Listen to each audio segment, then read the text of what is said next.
عادل سے نکاح کی تاریخ طے ہو جانے والی رات اس کے لیے قیامت کی رات تھی۔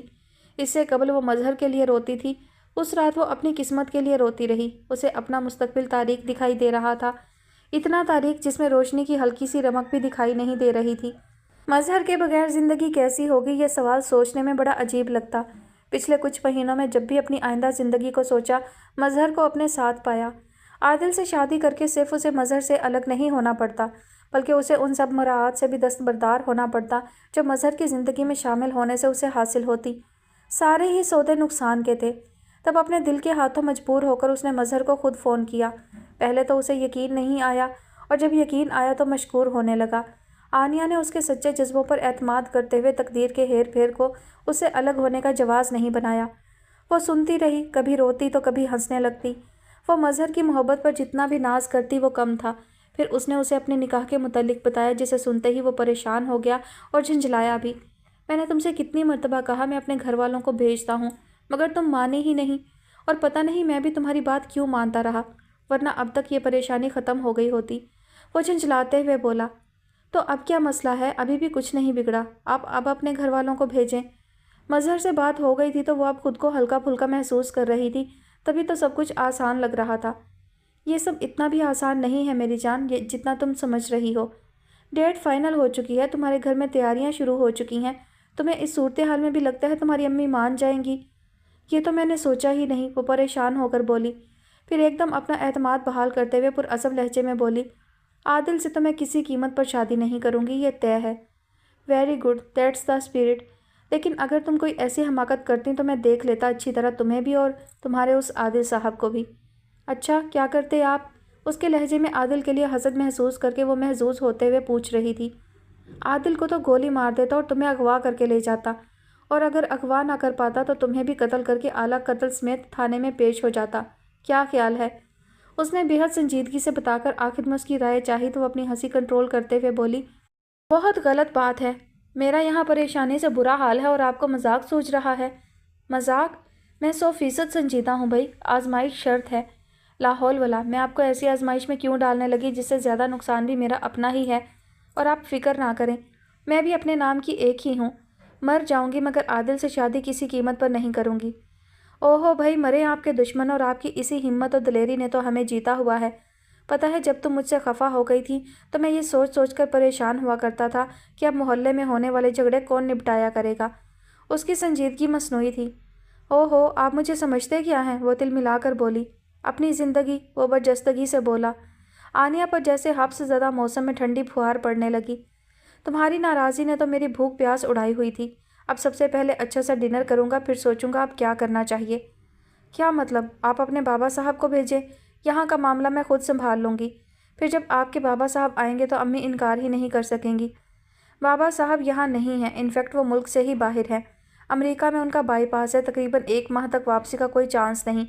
اب میں سمجھ نہیں پا رہا اپنے بزرگوں کے طور پر کسے بھیجوں۔ میرے تو کوئی چچا تایا بھی نہیں ہے، ڈائریکٹ خود بھی نہیں آ سکتا۔ وہ کہہ رہا تھا، تم کہو تو آپا بیگم کو بھجوا دوں؟ آپا بیگم؟ اس کے لیے یہ نام نیا تھا۔ ہاں، میری ماں، مظہر نے بتایا، پھر بولا، وہ کراچی میں ہے، لیکن خیر وہاں سے آنا تو کوئی مسئلہ نہیں۔ اصل مسئلہ تو تمہاری امی کا ہے، وہ تو بے شک آپا بیگم بھاگی چلی آئیں گی کہ میں انہیں اپنے کسی کام کے لیے پہلی بار زحمت دے رہا ہوں، مگر میں ان کا حلیہ اور اتوار تو بدل نہیں سکتا۔ تمہاری امی فوراً بھانپ لیں گی کہ وہ کس قسم کی خاتون ہے، اور ان کی وجہ سے میرے نمبر بالکل ہی گھٹ جائیں گے۔ وہ مایوسی سے کہہ رہا تھا۔ نہیں، انہیں نہیں، وہ بھی سوچ میں پڑ گئی۔ اچھا، ایک کام ہو سکتا ہے، میرا ایک کلوز فرینڈ ہے جاوید، ہمارے ان سے فیملی ٹرمز ہیں، میں اپنی طرف سے بات کرنے کے لیے جاوید اور اس کی بیوی کو بھجوا دیتا ہوں، لیکن بہتر ہوگا ان کی آمد سے قبل تم خود بھی گھر میں ذکر کر دو۔ میں کیسے کہوں گی؟ وہ گھبرا کر بولی۔ او یار، اس میں اتنا گھبرانے کی کیا بات ہے؟ محبت کی ہے یا گناہ؟ اچھا، میں کوشش کروں گی، وہ کچھ آمادہ دکھائی دی۔ کل 4 بجے ٹھیک رہے گا؟ ہاں ٹھیک رہے گا۔ اس نے محسوس کیا آنے والے لمحات کا خوف اس کے دل میں سر اٹھا رہا تھا، عجیب سی بے چینی، عجیب سا ڈر۔ ساری رات آنکھوں میں کٹی، تبھی وہ اگلی صبح قدرے تاخیر سے بیدار ہوئی تھی۔ شکر ہے آدھا دن تو گزرا، باقی کا دن اس نے ادھر ادھر کے سب کاموں میں صرف کیا، اور بالآخر وہ لمحہ آ ہی گیا۔ وہ جو یہ سوچتی رہی تھی کہ یہ کہے گی وہ کہے گی، سبھی کچھ دماغ میں گڑبڑ ہونے لگا۔ مظہر سے ہونے والی گفتگو کو از سر نو دہراتے ہوئے اس نے وہ سب کچھ سوچنا چاہا جو اسے امی سے کہنا تھا،